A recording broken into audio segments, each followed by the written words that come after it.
Bom, galera, eu estou trazendo agora para vocês a resolução da prova de Química da UES 2022.1 e as considerações iniciais que eu queria fazer são as seguintes. Prova de nível médio, mas com questões fáceis e com questões difíceis. Vamos colocar que teve uma questão de ligações químicas envolvendo a parte de polaridade, que para mim, a meu ver, claro, foi a questão mais difícil da prova.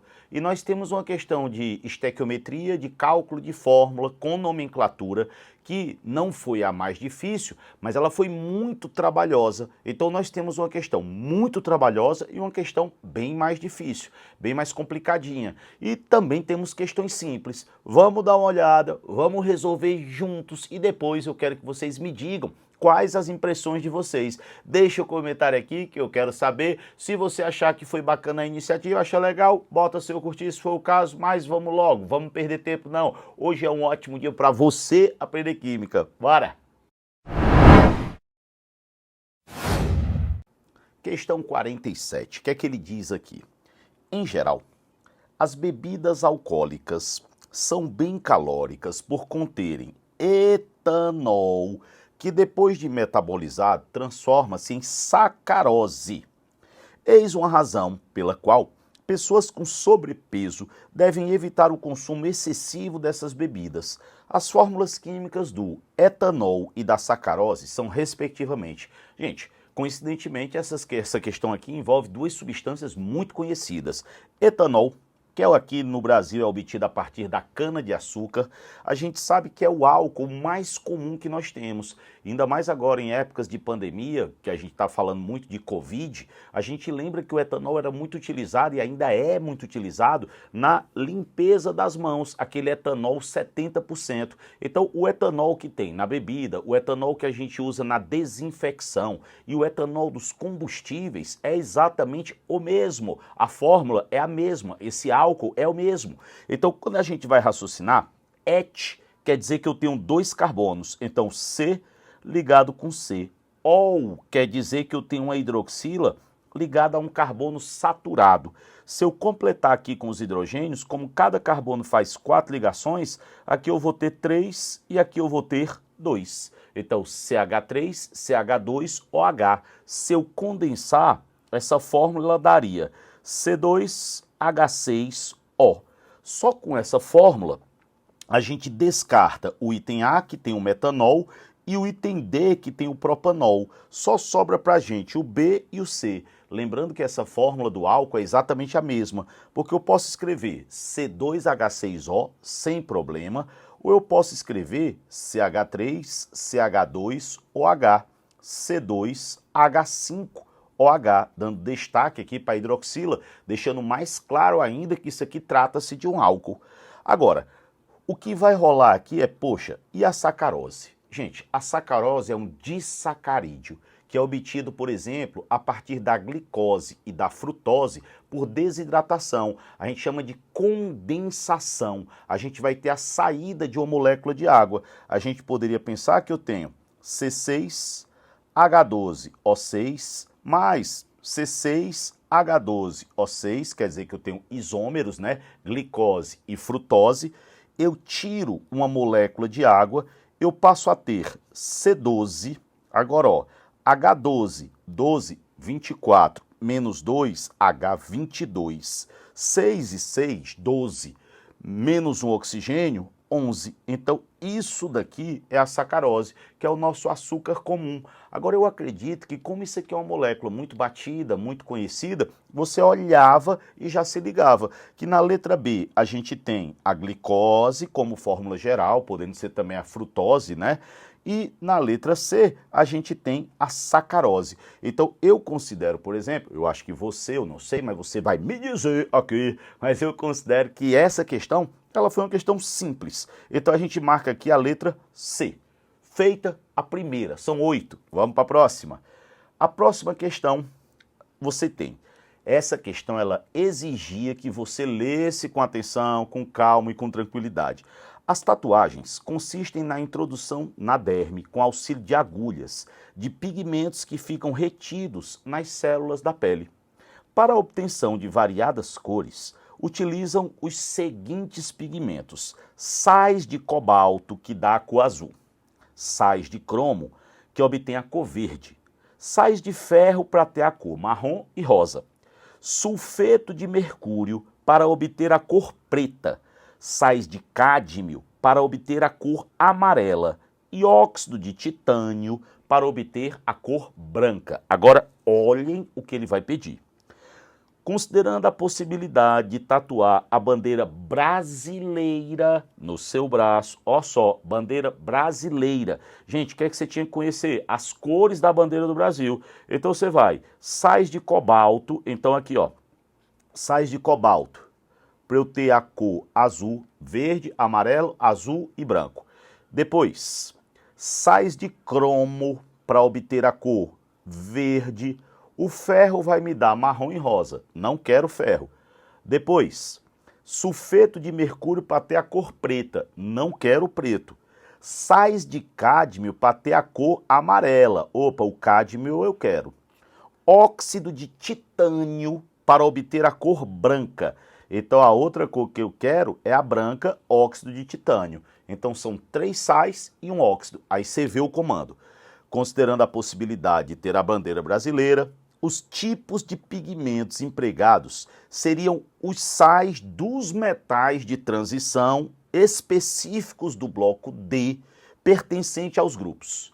Gente, vocês vejam que eu tenho 3 sais. A outra coisa é óxido de titânio. Então, quer dizer, ele pediu qual é o grupo dos sais, dos metais de transição dos sais e a outra substância. De cara, eu elimino o A e o B, ó. Porque a cor branca não vem de um sal, vem do óxido de titânio. Então, com certeza, C ou D. Aí o que é que eu vou ter que fazer? A distribuição eletrônica do cobalto, a distribuição eletrônica do cromo, a distribuição eletrônica, vamos ver aqui de quem mais, do cádmio. O que é que você vai fazer? Lá na prova tem um número atômico. Vou pegar aqui porque eu tenho, não sei decorado, mas tenho os números atômicos bem aqui também, porque eu estou com a prova. Então, deixa eu pegar aqui. Número atômico aqui do cobalto, 27. Cobalto aqui, 27. Número atômico do cromo, 24. Número atômico do cádmio, 48. Vamos fazer a distribuição eletrônica juntos? Cobalto, 1s2, 2s2, 2p6, 3s2, 3p6, 4s2, 3d7. Gente, quando eu quero saber qual é a família, eu observo aqui, ó, que terminou em D7. Lembrem da tabela periódica, que quando a gente bota a tabela periódica aqui, ó, tá aqui a nossa tabela, de forma bem resumida, claro, aqui nossa tabela. A gente lembra que as duas primeiras famílias são as famílias S. Aqui, ó, S2, depois vai de D1 até D10. Esse cara terminou em D7, quer dizer que tem S1, S2 até o D7, são 9. Então a família do cobalto aqui é a família 9. Se ele é da família 9, a gente já marcaria qual é o item bem aqui. Porque se vocês concordarem comigo, só tem um item que apresenta a família 9, porque ele perguntou quais seriam os metais, né, e quais seriam as famílias. Aliás, tem só um, não, tem 2, né? Então pode ser C ou D ainda, C ou D. Vamos para o cromo. O cromo aqui ele seria um S2, 2S2, 2P6. 3S2, 3P6.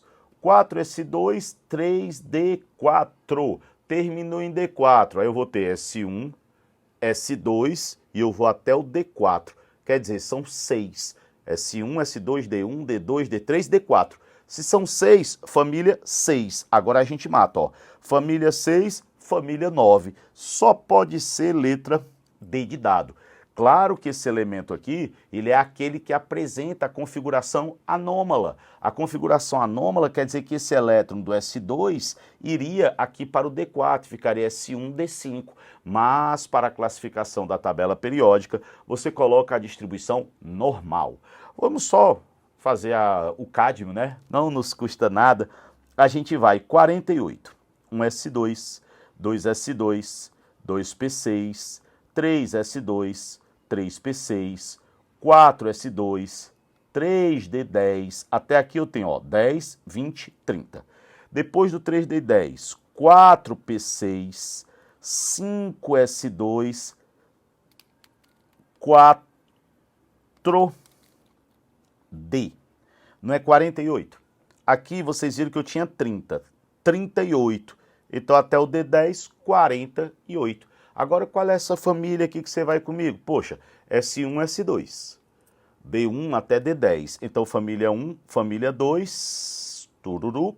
Se eu vou até o 10, 1, 2, até o 10, família 12. Família 12. Então aqui, ó, família 12, comprovando pra gente que a letra certa é a letra D de dado.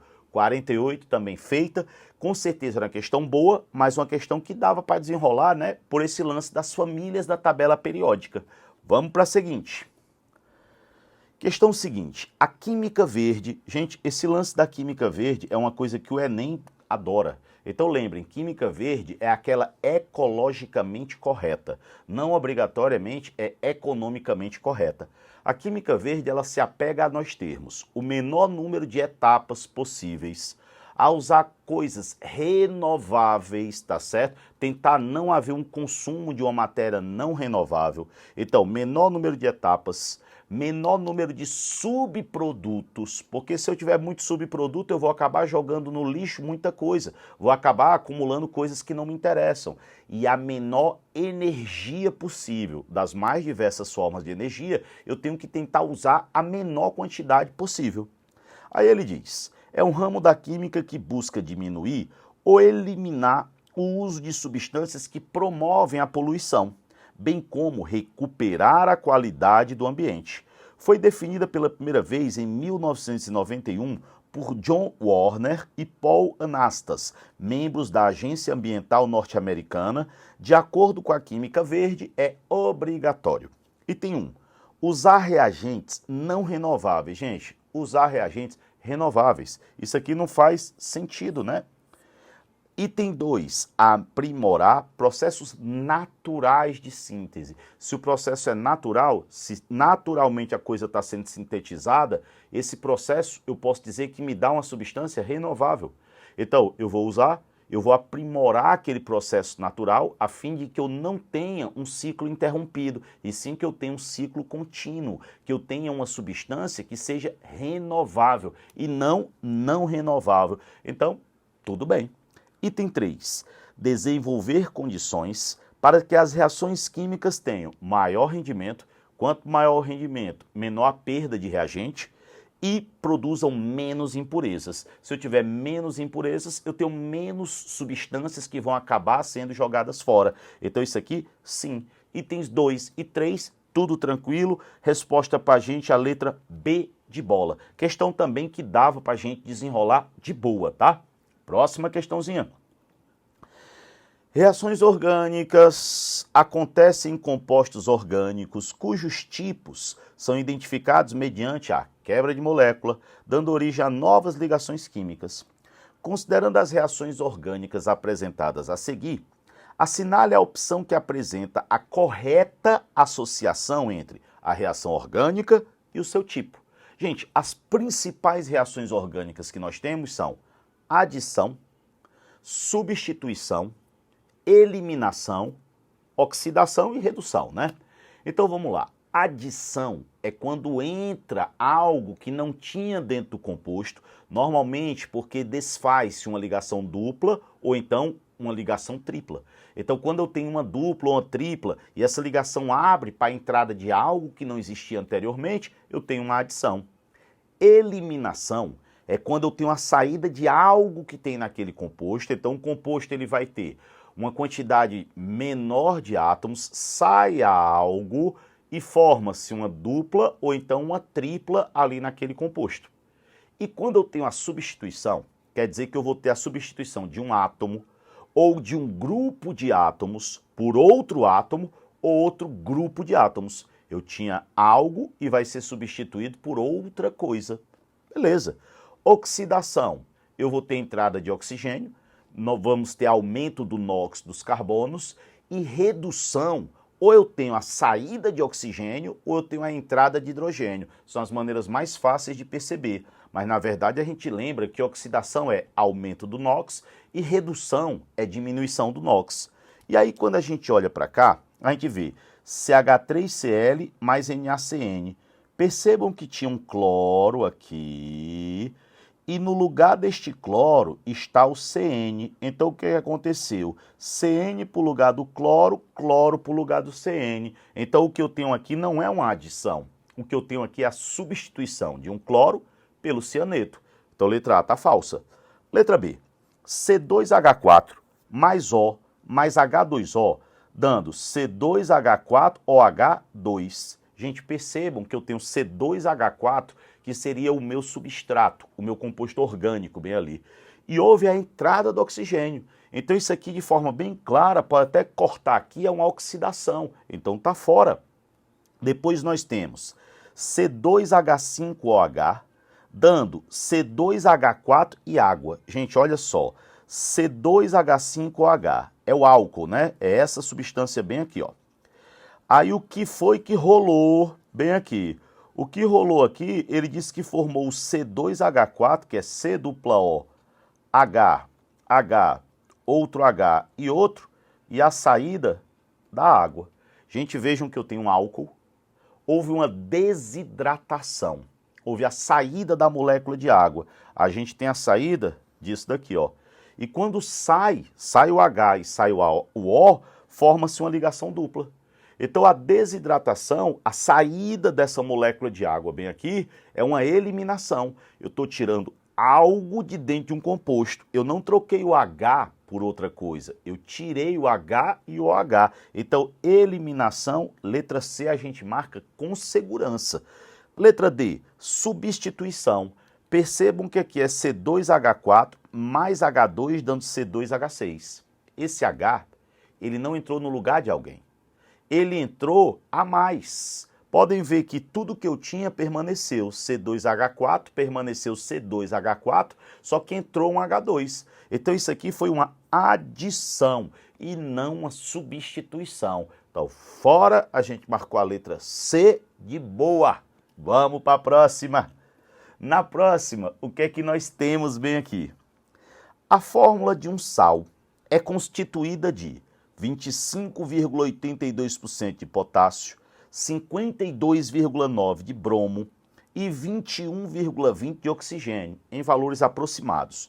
O nome desse composto eu considero essa questão aqui como talvez a mais chata da prova, porque as contas não são simples.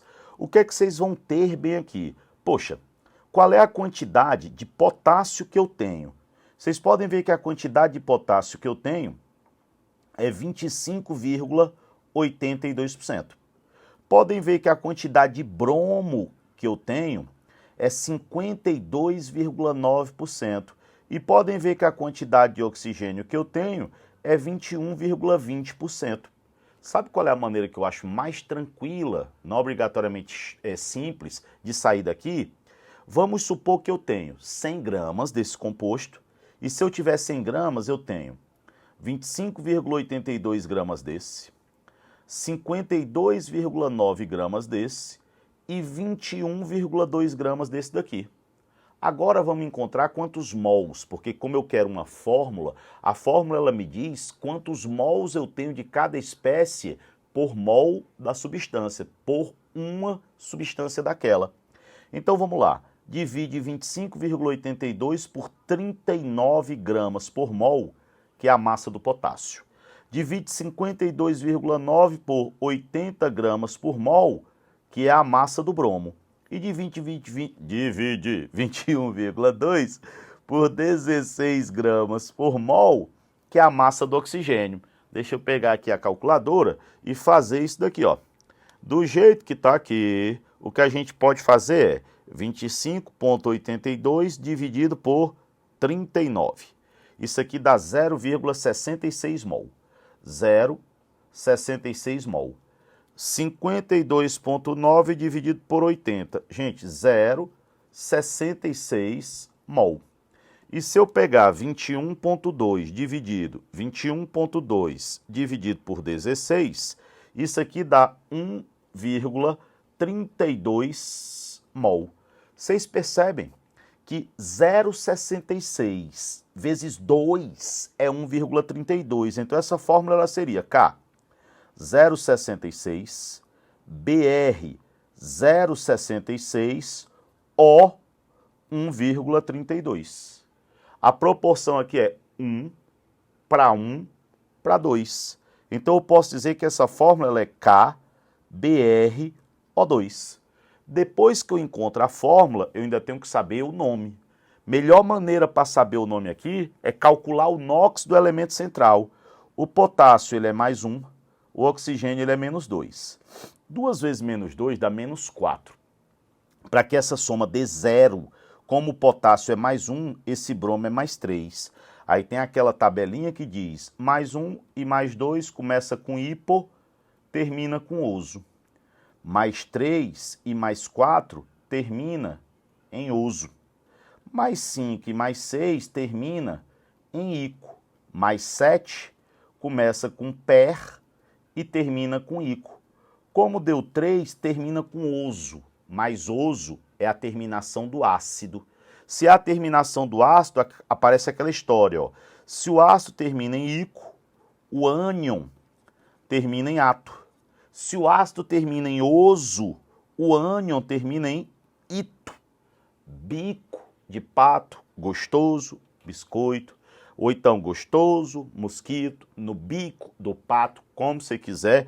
Mas você vê ico, ato, oso, ó, oso, ito. Então o nome disso aqui é bromito de potássio. Como eu disse, a meu ver, essa é a questão mais chata da prova. Letra B seria a resposta que eu e você, a gente marcaria. Bora para a próxima? Ó, tá chegando no fim. Considere a cinética química, que estuda a velocidade das reações e os seus mecanismos. Assinale a afirmação verdadeira.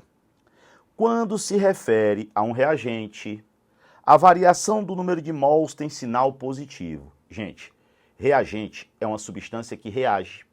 Então, o que é que eu posso falar sobre um reagente? Bom, se ele reage, quer dizer que a quantidade de reagente vai diminuindo. Se a quantidade de reagente vai diminuindo o número de mols, vai diminuindo a quantidade que eu tenho. Então, o número de mols final é menor do que o número de mols inicial. Se eu pegar a variação do número de mols, que é final menos o inicial, como o inicial ele é maior, esse ΔN é negativo. ΔN positivo é quando o final é maior do que o inicial, que é o produto, né? O produto está sendo produzido. Então, o final maior do que o inicial. Eu posso dizer que a letra A, falsa. Letra B.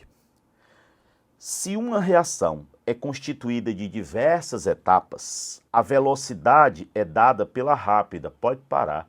Se eu tenho várias etapas, a etapa importante é a lenta, porque as outras acabam e a lenta continua. Então, o todo depende daquela que demora mais. Só vai acabar o processo quando a lenta acabar. Então, falso. Letra C.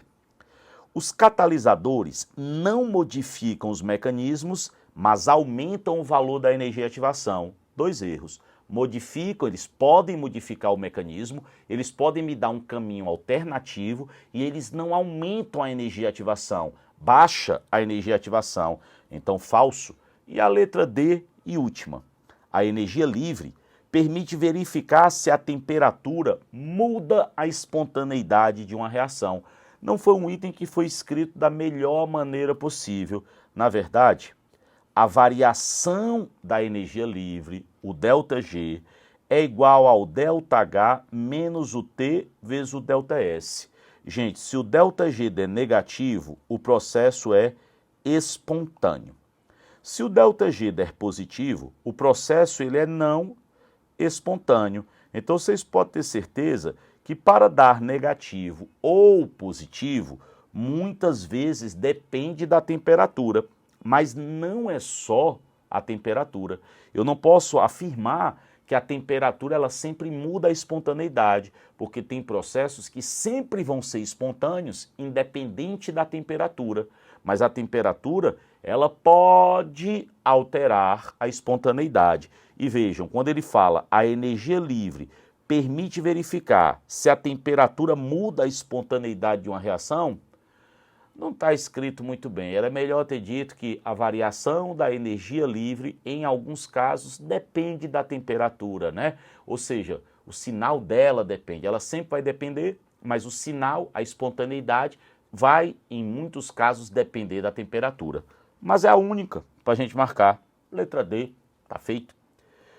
Depois, no que diz respeito à teoria cinético-molecular dos gases, gente, aquela velha questãozinha que sempre cai de uma decoreba, né? Ele diz, o alemão Rudolf Clausius é correto afirmar que, letra A pressão parcial, a pressão total de uma mistura de gases é a soma das pressões parciais. Isso é a lei de Dalton. Lei de Dalton. Não é a teoria cinético-molecular. A teoria cinética-molecular, ela fala que o volume ocupado pelos gases é desprezível em relação ao volume do recipiente, que não há atração entre as moléculas e que a energia cinética média é diretamente proporcional à temperatura. Então, letra A é lei de Dalton. Letra B, volumes iguais de diferentes gases mantidos nas mesmas condições de temperatura e pressão possuem o mesmo número de moléculas. Gente, volumes iguais, temperatura igual, pressão igual, como R é uma constante, o número de mols é igual. Isso é a hipótese de Avogadro. Volumes iguais de dois gases, nas mesmas condições de temperatura e pressão, contêm o mesmo número de moléculas. Hipótese de Avogadro. E ele bota, letra C, não existe força de atração entre as moléculas de um gás ideal, nem entre as moléculas de seu recipiente. Isso é da teoria cinético-molecular, tá? Para o gás ideal. Porque gás ideal ou gás perfeito é justamente aquele que não se atrai com as moléculas daquele mesmo gás ou de um outro gás, na verdade. Então, letra C correta. E a letra D, gente, quando dois gases reagem em volumes iguais, o volume final dos produtos é igual à soma do volume dos reagentes. Isso eu não posso afirmar de jeito nenhum. Primeiro, para que dois gases reajam em volumes iguais, a proporção tem que ser de 1 para 1. Agora imaginem que A reage com B, mas produz o gás AB. Pô, se aqui é gás e aqui é gás, supondo que está nas mesmas condições, se 1 litro desse reagir com 1 litro desse, 1 reage com 1 e produz 1. Vejam que o volume do produto é a metade da soma do volume dos reagentes. Ele não é a soma dos reagentes. Então, eu não posso afirmar a letra D. Não só não faz parte da teoria cinética molecular, como, na verdade, é um item que não pode ser afirmado. Só sobra para a gente, de maneira clara, a letra C. E vamos aqui para a última. Vamos ver o que é que ele pediu. Questão 54 e última. A polaridade da molécula está diretamente associada à sua geometria. Considerando os compostos apresentados a seguir, assinale a opção que contém somente moléculas apolares. Letra A. Sulfeto de hidrogênio. Gente, H2S. O enxofre é da família do oxigênio. Se você sabe que o enxofre é da família do oxigênio, o H2S vai ser parecido com o H2O, que é a água, né? Molécula claramente angular. Se essa molécula ela é angular, entre o H e o O é mais eletronegativo. Entre o H e o O é mais eletronegativo. Se o O ele puxa os elétrons, assim como vai acontecer com o S, porque no caso é H2S e o S é mais eletronegativo, quer dizer que o H2S ele é uma molécula polar, assim como a água também é polar.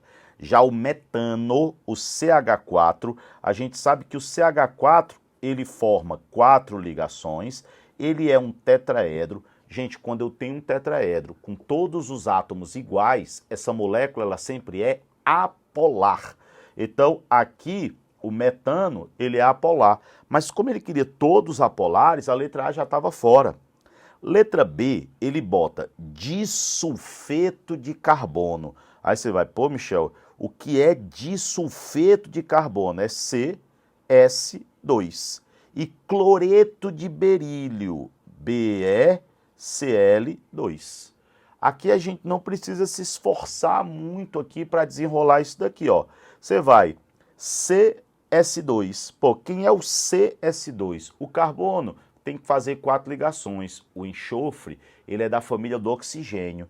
Se o enxofre é da família do oxigênio, ele faz 2. Então aqui seria C dupla S, dupla S. Se assemelha, sabe a quem? Ao CO2.